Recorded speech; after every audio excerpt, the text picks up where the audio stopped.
త్రిదశ rice అన్నింటికీ దగ్గరగా మీ మనసుకి మరింత దగ్గరగా Tridasha rice where life shines.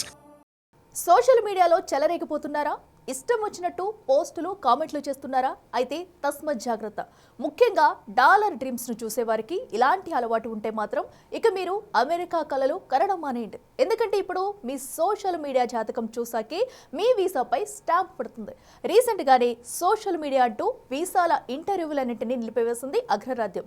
ఇంతకీ ఈ సోషల్ మీడియా వెయిటింగ్ అంటే ఏంటి? దీని ఇంపాక్ట్ ఇండియన్స్ పై ఎలా ఉండనుంది?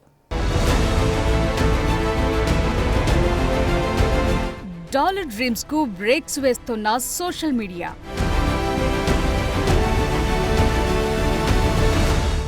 H1B వీసాల ఇంటర్వ్యూలన్నీ రీస్కెడ్యూల్.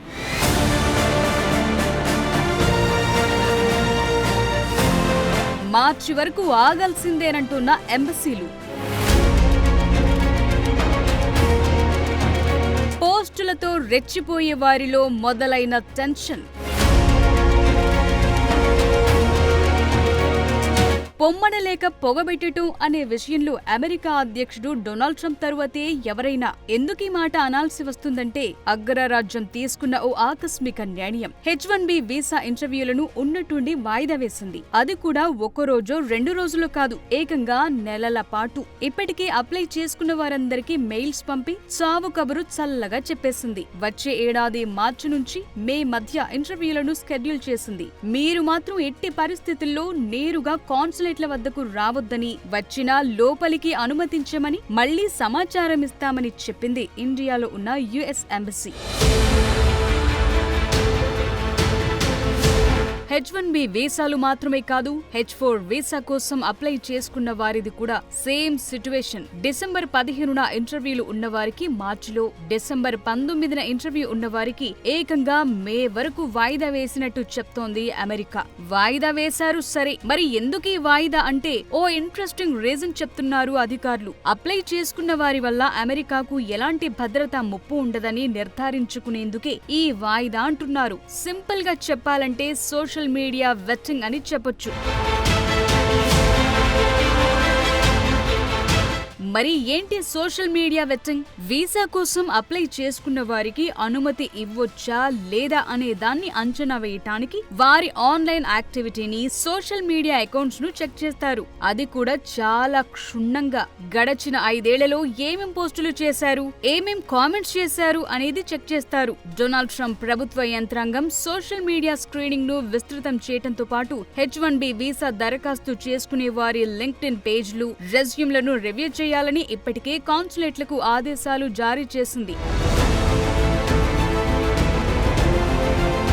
పైకి అలా చెప్తున్నారు కానీ ఇన్స్టాగ్రామ్, ఎక్స్, లింక్డ్ఇన్ మరేదైనా సోషల్ మీడియా ప్లాట్ఫామ్స్ ను చెక్ చేసే అధికారం అధికారులకు ఉంటుంది. అలా వారికి చెక్ చేసే అధికారం ఇస్తేనే మీ అప్లికేషన్ ప్రాసెస్ అవుతుంది, లేదంటే మొదట్లోనే రిజెక్ట్ అవుతుంది. ఇక అలా పర్మిషన్ ఇచ్చిన తర్వాత కూడా మీ ఫీడ్ లో వారికి నచ్చని కాంటెంట్ కంటపడితే ఇక మీ డాలర్ డ్రీమ్స్ కు చెక్ పడినట్లే.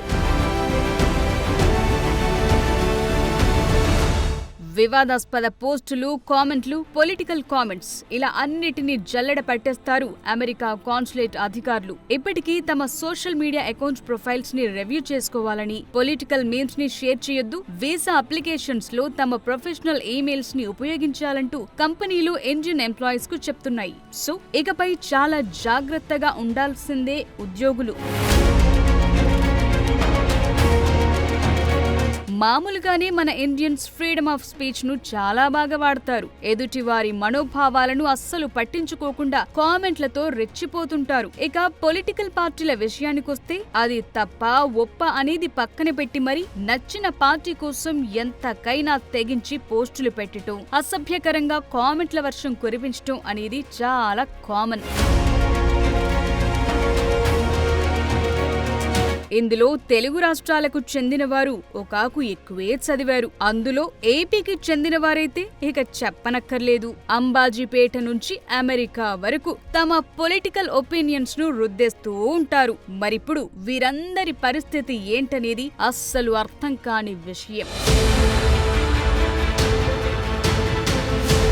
అయితే ఈ కండిషన్ అమల్లోకి రాగానే చాలా మంది పోస్టులను డిలీట్ చేయటం మొదలు పెట్టారని తెలుస్తోంది. మరి డిలీట్ అయిన వాటి జోలికి అధికారులు వెళతారా లేదా అనేది అధికారికంగా తెలియదు, కానీ అది పెద్ద కష్టమైన పనైతే అస్సలు కాదు.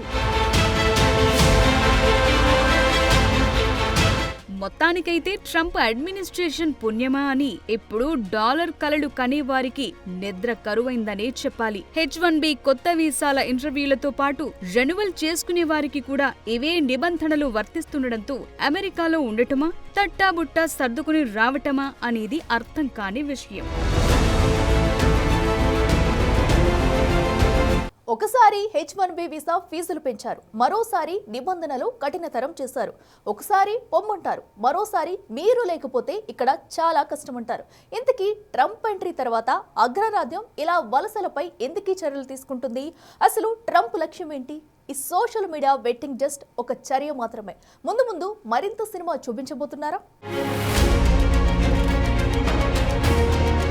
రెండోసారి అధికారం చేపట్టిన తరువాత డొనాల్డ్ ట్రంప్ వలసదారులపై ఉక్కుపాదం మోపటం కామన్ గా మారింది. ఒక్కోసారి ఒక్కో విధానంతో వలసదారులకు చెక్ పెట్టేందుకు ట్రంప్ యంత్రాంగం ఫోకస్ చేస్తోంది. అక్రమంగా ఉండేవారిని వేటాడుతూ ఇప్పటికే డిటెన్షన్ సెంటర్స్ కు సాగనంపుతోన్న అమెరికా ప్రభుత్వం ఇప్పుడు అధికారికంగా వీసాలు తీసుకున్న వారిని కూడా తరిమేసేందుకు చేయాల్సిన పనులన్నీ చేస్తోంది.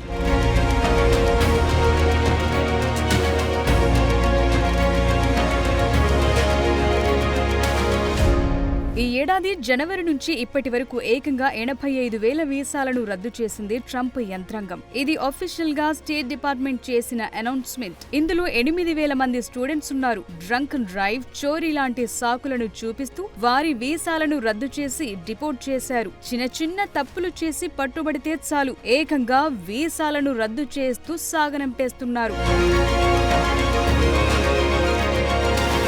ఓవైపు ఈ పనులు చేస్తూనే H-1B వీసా ఫీజును ఏకంగా $1,00,000 పెంచేసిన విషయం తెలిసిందే. దీంతో వీసాదారులంతా లబోదిబోమనే పరిస్థితి. ఇప్పటికే H-1B వీసా రెన్యువల్స్ భారీగా తగ్గిపోయాయి. నిజానికి H-1B వీసాలు పొందేవారిలో 70% మంది భారతీయులే ఉంటారు. ఇక H-4 వీసా తీసుకునే వారిలో 90% మంది కూడా మన భారతీయులే. అంటే ఈ నిబంధనల ఇంపాక్ట్ భారతీయులపై ఏ రకంగా ఉంటుందో ఊహించుకోవచ్చు. ఇదే తలనొప్పి వ్యవహారం అనుకుంటున్న సమయంలో సోషల్ మీడియా వెట్టింగ్ ను తీసుకొచ్చింది ట్రంప్ ప్రభుత్వం.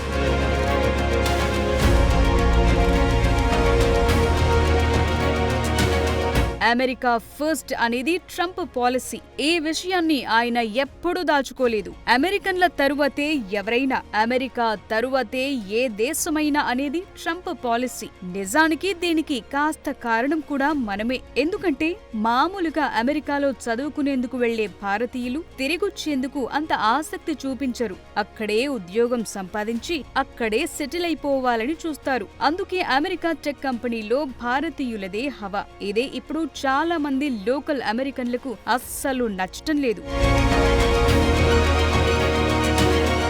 వీసా ఫీజు పెంపు కారణంగా టెక్ కంపెనీలు ప్రవాస భారతీయులను పంపించివేయటంతో ట్రంప్ ప్లాన్ కాస్త సక్సెస్ అయింది. ఇప్పుడిలా ఇంటర్వ్యూలను ఆలస్యం చేస్తూ అనేక నిబంధనలు విధిస్తూ మీరు రావాల్సిన అవసరం లేదని చెప్పకనే చెప్తున్నారంటూ కొన్ని విశ్లేషణలు వినిపిస్తున్నాయి. ఇక్కడ ట్రంప్ విధానాలను కూడా తప్పుపట్టలేవు. ఎందుకంటే అక్కడి అమెరికన్లకు ఉద్యోగాలు కల్పించాలనేది అతని ఉద్దేశం. ఇది మంచి ఆలోచనే. కానీ ఎక్కడి వారు అక్కడే ఉండాలి, అన్ని టెక్నాలజీలు అమెరికా కంపెనీల దగ్గరే ఉండాలి, అమెరికన్లకే ఉద్యోగాలివ్వాలి అనేది ఇప్పుడు విమర్శలకు కారణమవుతోంది.